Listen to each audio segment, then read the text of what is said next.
नए दीवानों को देखें तो खुशी होती है, हम भी ऐसे ही थे जब आए थे वीराने में। मादरी ज़बान से हमारा रिश्ता ताजराना नहीं होता।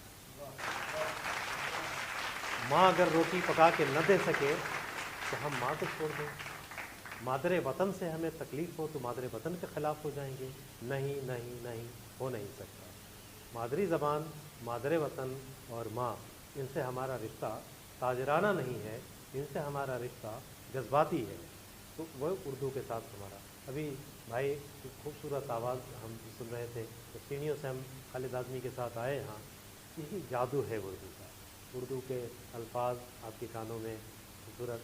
और यही वो लोग भी जो उर्दू की दुश्मनी में न जाने क्यों पागल होते हैं, वो भी उर्दू के जादू से खुद को बचा नहीं पाते हैं। यहाँ तक कि सियासी एतबार से भी जिन लोगों ने उर्दू की मुखालफत की, उन लोगों भी नारा लगाया, इनकलाब जिंदाबाद, उर्दू वापस लो। मजबूरी ये मजबूरी है, ये सच्चा वाक़या है। तो बहरहाल इस मौके से मैं कुछ नहीं, क्योंकि सैयद मेराज ने ये काम करते रहते हैं। काम जैसा अहमद अली जौहर ने कहा, कोई छोटा बड़ा काम नहीं होता, बात निकलती है, बात दूर तक पहुँचती है। मैं आपको मुबारकबाद पेश करता हूँ। नई नस्ल के लोग यहाँ बैठे हैं, जो हमारी ये बहनें बैठी हैं, ये उर्दू के कारनामों को आगे बढ़ाने वाले लोग हैं। नए दीवानों को देखें तो खुशी होती है, हम भी ऐसे ही थे जब आए थे वीराने में। मैं अभी दूरदर्शन के लिए खालिद साहब के प्रोग्राम शेर व सुखन की शूटिंग करके वहाँ से आ रहे हैं। अख्तरुल ईमान पे हमने कुछ बात की है, मैं एक छोटी सी नज़्म अख्तरुल ईमान की पढ़ देता हूँ। शब माह तू है सहर भी तू, कि फ़ग़ां भी तू है असर भी तू।